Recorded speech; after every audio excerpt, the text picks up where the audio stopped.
سوال یہ میں کرنا چاہتا ہوں، ہاتھ جوڑ کر گزارش ہے کہ عوام کے مال اور جان اور حقوق کا تحفظ یہ خلیفۃ المسلمین کی ذمہ داری ہوتی ہے۔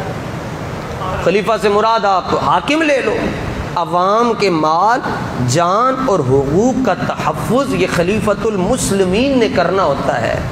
تعجب یہ ہے کہ آپ خلیفہ اول بلا فصل مولا علی کو مانتے ہو اور اعتراض صدیق اکبر پہ کرتے ہو۔ نہیں سمجھ آئی؟ اور آسانی نال خلافت صدیقی پر سب سے بڑی دلیل، سب سے بڑی دلیل خلافت صدیقی پر یہ ہے کہ سیدہ طیبہ طاہرہ حضرت سیدہ فاطمہ الزہرا رضی اللہ تعالیٰ عنہ اپنے شوہر نامدار حضرت مولا علی کے ہوتے ہوئے صدیق اکبر کی بارگاہ میں گئیں۔ وہ ان کا جانا ہی اس بات کی دلیل ہے کہ صدیق دا پہلا نمبر کا تشریف لے جانا اس بات کی دلیل ہے کہ آپ بھی کہتی تھی کہ خلیفۃ المسلمین وہ سیدنا ابو بکر صدیق رضی اللہ عنہ۔ کہتے نہیں یہ بات نہیں جی۔ میں نے کہا چلو آگے۔ کہتے ہیں جی پھر بھی غصب ہوا ہے جی۔ میں نے کہا علی پاک کا تعارف کیا؟ کہتے ہیں شیر خدا، اللہ کے شیر ہیں۔ میں نے کہا ہو خدا کا شیر اور یقیناً ہے، اور ساتھ ہو مشکل کشا، ہمارے تو ہیں جناب، ان کے نہیں ہیں کیونکہ ان سے تعلق ہی کوئی نہیں، ان کا شجرہ ہی منفصل ہے، منقطع ہے، متصل ہے ہی نہیں، ہمارے تو مشکل کشا ہیں۔ ہاں وہ شیخ پورے کے اندر وہ ایک مولوی صاحب دوسری پارٹی کے تھے تو انہوں نے سن لیا جی کوئی بندہ جو ہے وہ مولا علی کو مشکل کشا کہتا ہے، کہتے ہیں شرک ہو گیا، مشکل کشا صرف اللہ ہے، علی مشکل کشا نہیں۔ وہ کہنے لگے نہیں یار میں کتابوں پر نہیں پڑھی ہیں لیکن اپنے بابیوں کو بیٹھا ہوں تو کہتے ہیں علی مشکل کشا ہے، تے علی حاجت روائے، علی جو چاہے کر سکتا ہے۔ تو مولوی صاحب وہ بچے نو کہنے لگے، بابا جی کہنے لگے جی اگر علی سچا ہے مشکل کشا ہے تو سب کچھ کر سکتا ہے تو پھر میری لت پن کے دسے۔ بابا موج چ آ گیا، غصے چ آ گیا، ڈانگ کھول سی تے بابے نے ڈانگا مار کے دونوں ہی پن چھڈی۔ وہ کہے میں تو کیا سی کہ علی پن کے وکھایا۔ وہ کہے چلیا اے علی نو چھوٹے موٹے کماں واسطے نہیں بلائی دا، اے چھوٹے موٹے کام تے علی دے ملنگ بھی کر دیندن، علی نو ادو بلائی دا جدو خیبر دا دروازہ ٹکڑا ہو گیا۔ آج مشکل کشا مانتے ہو؟ کہتے ہیں ہم مانتے ہیں۔ تو میں نے کہا کہ خاتون جنت جو آپ کی زوجہ بھی ہیں، ساری امت کی مشکلیں مولا علی حل کرتے ہیں تو اپنی بیوی کی نہیں کریں گے؟ اور ایک باغ کا مسئلہ تھا تو مولا علی نے یہ نہیں کہا جی میں یہ مشکل حل کر دیتا ہوں کہ میری زوجہ کو جانا ہی نہ پڑے۔ اگلی بات کہتے ہیں تینوں خلیفوں نے، صدیق اکبر، فاروق اعظم، عثمان غنی، ان تینوں نے آل رسول کو ان کا حق نہیں دیا۔ میں نے کہا اچھا صرف اتنی بات بتاؤ، کیا جب مولا علی برسر اقتدار آئے آپ نے خلافت کا تاج سر پر رکھا، خلافت کی دستار اپنے سر پر باندھی، پوری دنیا کے تشیع کو مرکز اہل سنت، مرکز اسلام سے، ساندہ سے، آخری بس سٹاپ سے رات کے تقریباً 9:20 مدینہ منورہ کے مطابق، مدینہ منورہ، جی ٹھیک ہے جی، یہ مدینہ منورہ کے ٹائم کے مطابق میں بات عرض کر رہا ہوں، رات کے اندر آج جو ہے وہ ہم سب جاگ کر بیٹھ رہے ہیں اور آپ کا یہ خادم اہل سنت کا نوکر اعلی حضرت کا خوشہ چین پوری دنیا کے تشیع کو یہ چیلنج کر رہا ہے۔ صرف اتنے سوال کا جواب دے دو، کیا جب مولا علی نے خلافت کے معاملات سنبھالے تو آپ نے باغ فدق سیدہ کو دیا؟ نہیں دیا۔ پوری دنیا کے تشیع کو چیلنج ہے، نہیں دیا۔ امام حسن مجتبی آئے، نہیں دیا۔ جو اعتراض تینوں پر کرتے ہو وہ دو پر بھی ہو گیا، جو دو کا جواب دو گے تینوں کا جواب خود بخود آ جائے گا۔ اگلی بات آپ کے لیے، جاگتے بیٹھے ہو نا جی، وراثت کہتے ہیں یہ وراثت تھی آقا علیہ السلام کی تو یہ سیدہ کا حق تھا، دینا چاہیے تھا۔ میں نے کہا کیا وراثت صرف اولاد کو ملتی ہے یا بیویوں کو بھی ملتی ہے؟ ٹھیک ہے، وراثت بتائیں جی صرف اولاد کو ملتی ہے یا بیویوں کو بھی ملتی ہے؟ قرآن مجید کا تقریباً سب سے مشکل رکوع ہے یوصیکم اللہ فی اولادکم للذکر مثل حظ الانثیین، اس میں تو اللہ تعالیٰ نے بیویوں کا بھی ذکر کیا ہے، اولاد کا بھی ذکر کیا ہے۔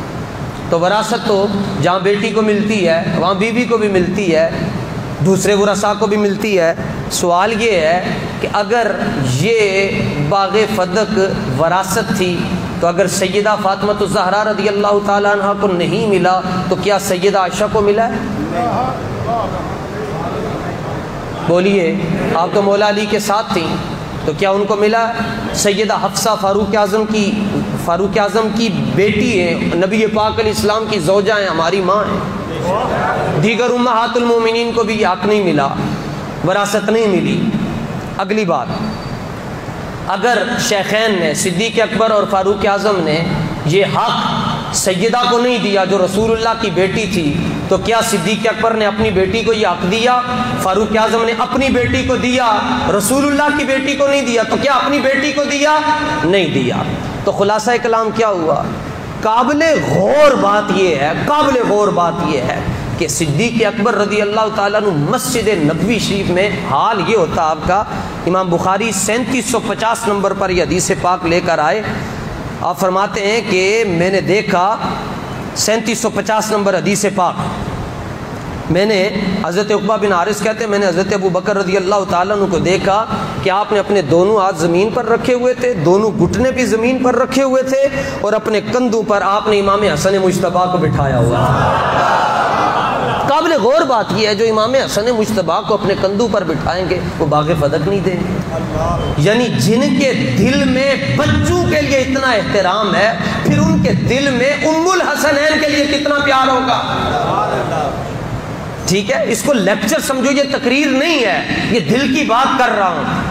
تقریر میں نعرے لگتے ہیں اور لگوانا بھی جانتے ہیں، مگر یہ تو میں آپ کے ذہن میں ایک فکر رکھ رہا ہوں اور قرآن اور حدیث سے میں بات عرض کر رہا ہوں۔ جو ام الحسنین حضرت امام الانبیاء کے پہلے خلیفہ امام حسن مجتبیٰ کو اپنے کندھوں پر بٹھاتے ہیں تو کیا ان کی والدہ کو وہ ایک باغ نہیں دیں گے؟ سوال یہ ہے پھر یہ رولا کیا دیا کیوں نہیں؟ ایک باغ ہی تھا، دے دیتے، جہاں وہ اپنا سب کچھ قربان کرتے باغ بھی دے دیتے تو کیا ہوتا؟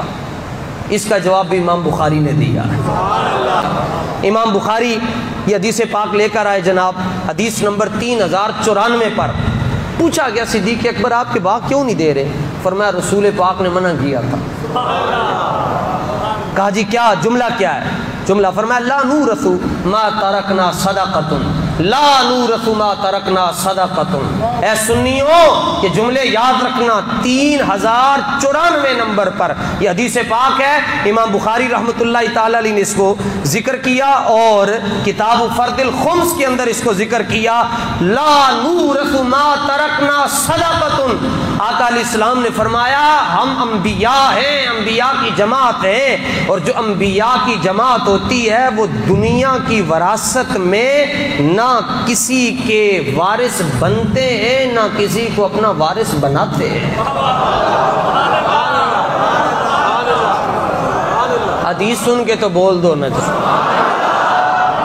یہ حدیث آپ پیش کرو گے سارے رافضی تلک کے بہ جائیں گے، گٹر کے اندر گر جائیں گے۔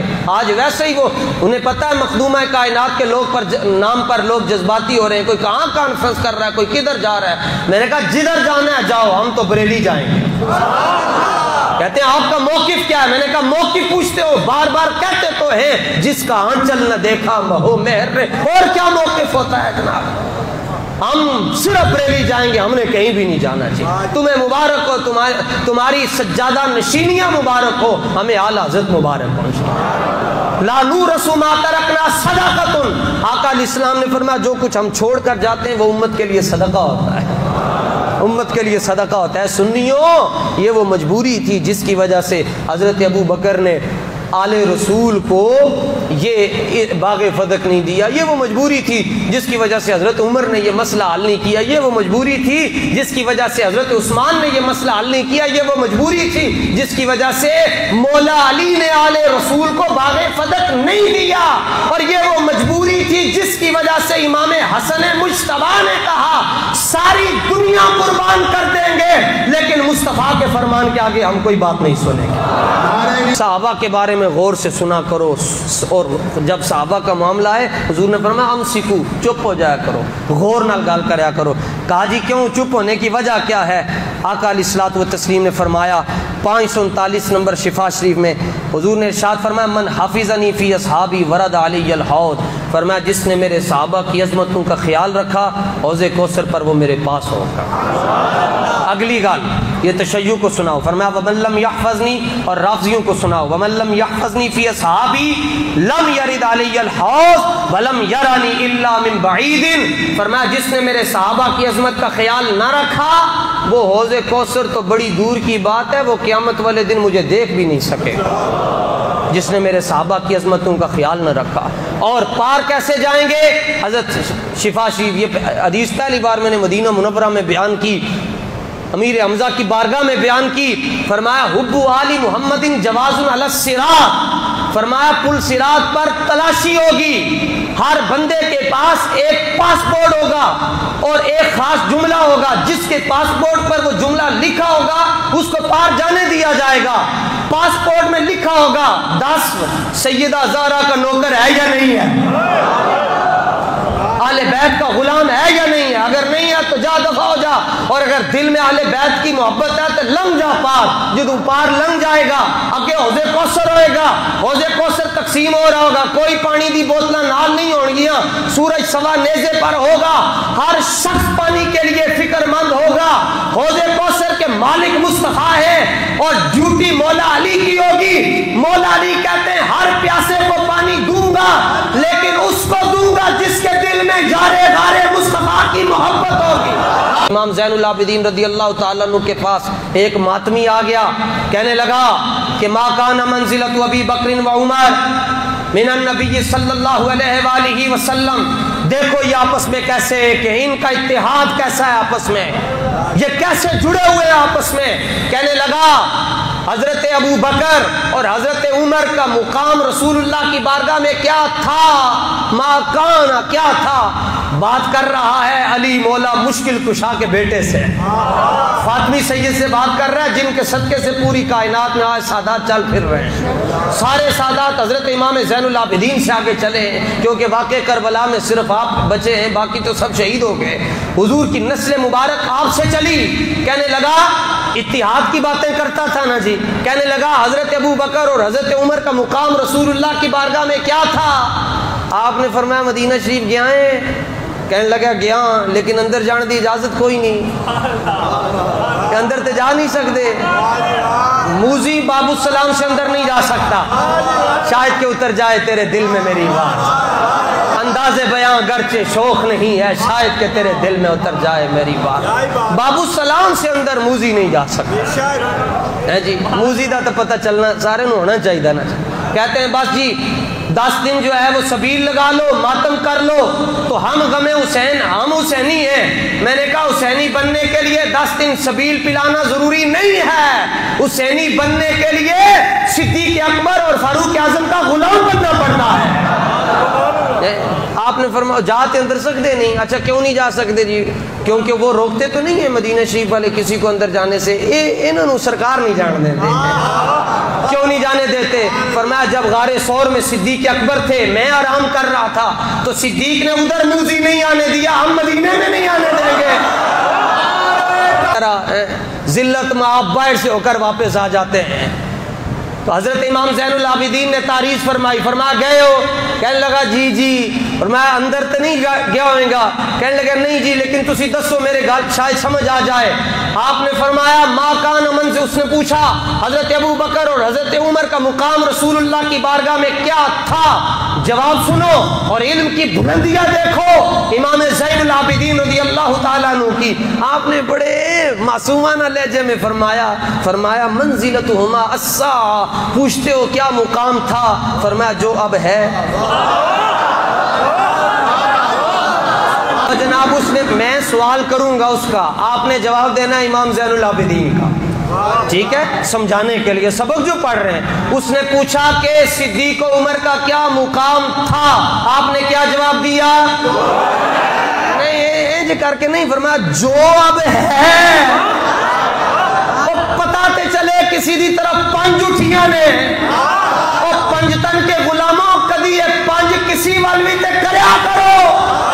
ساری زندگی کھاتے رہے ہو اور نمک حلالی بھی کرے، نمک حلالی بنو. دشمن دے سامنے تقریریں نہیں کیتیاں جاندیاں، مکے دسے جاندے ہیں. اس نے کہا کیا مقام تھا؟ آپ نے کیا جواب دیا؟ میں لگتا آدھے وچ مفلوج تو نہیں بیٹھے، ہاتھ چک کے کہو پوچھا کیا تھا؟ جو ہے انہوں پھر بھی سمجھنا آئی. اعلی حضرت فرمایا کہ آپ نے فرمایا بہما ضجیعہ، فرمایا جا کے اکھاں کھول کے دیکھ، ایک پاسے ابو بکر لیٹے